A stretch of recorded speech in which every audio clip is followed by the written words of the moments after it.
Principles of sports nutrition.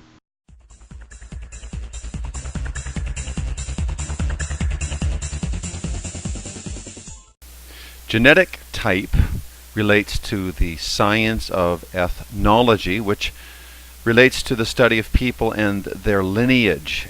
Our ethnic origin denotes our origin by birth and descent. It pertains to our race as defined by cultural influence and our roots. So when we're talking genetic type, we're talking about your actual genome. Where did it come from? What is your ethnic origin? In other words, where are you from?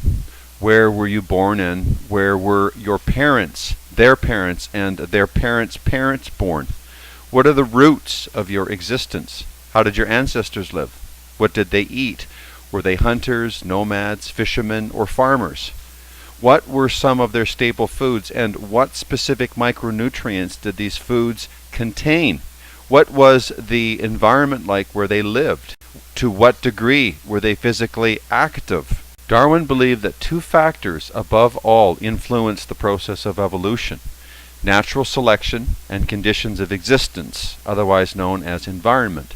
He also believed that of the two, conditions of existence was the most important because natural selection is dependent on the influence that environment has on every living thing. This is why knowing details about our ethnic origin or genetic type are so important. The more we know about ourself and our roots, the better. Self-knowledge empowers the individual. The more you know about yourself, your body, your ethnic origin, your blood type, your somatotype, your internal chemistry, your fitness potential, your biological strengths and weaknesses, and so on, the less dependent you are on others to achieve or maintain optimum health and wellness. In terms of health and prevention of disease, independence and knowledge of self is everything. Understanding the origin of your roots can help you select a food base more in line with your biological heritage and inherent immune tolerance.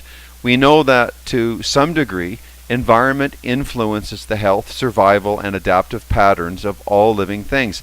If everyone's DNA is ultimately derived from the same source, at least according to how it is proposed in modern-day biological anthropological science, then diversity of genetic expression of human DNA on a genetic level is in part a function of environmental influence.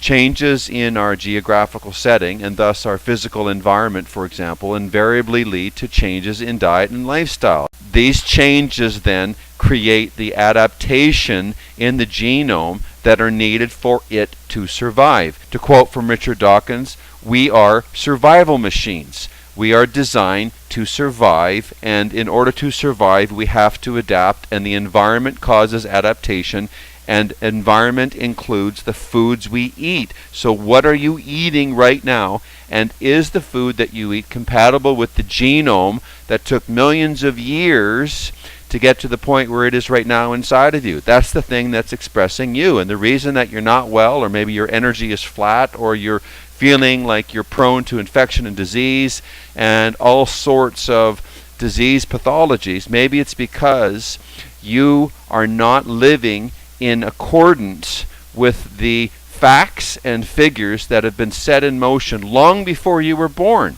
We have to understand our genetic requirements, and if you live out of sync with nature, you definitely are going to fall into a deep hole of disease and suffer needlessly. The composition and chemistry of what our ancestors ate in the past played a vital role in the direction and outcome of their living systems. And the quality and micronutrient density of the food we eat today continues to affect and shape everyone in the same way. Nutrition shaped our past, it influences the present, and it will affect the biological future and fate of humanity. In the theory of evolution, nutrition is the missing link.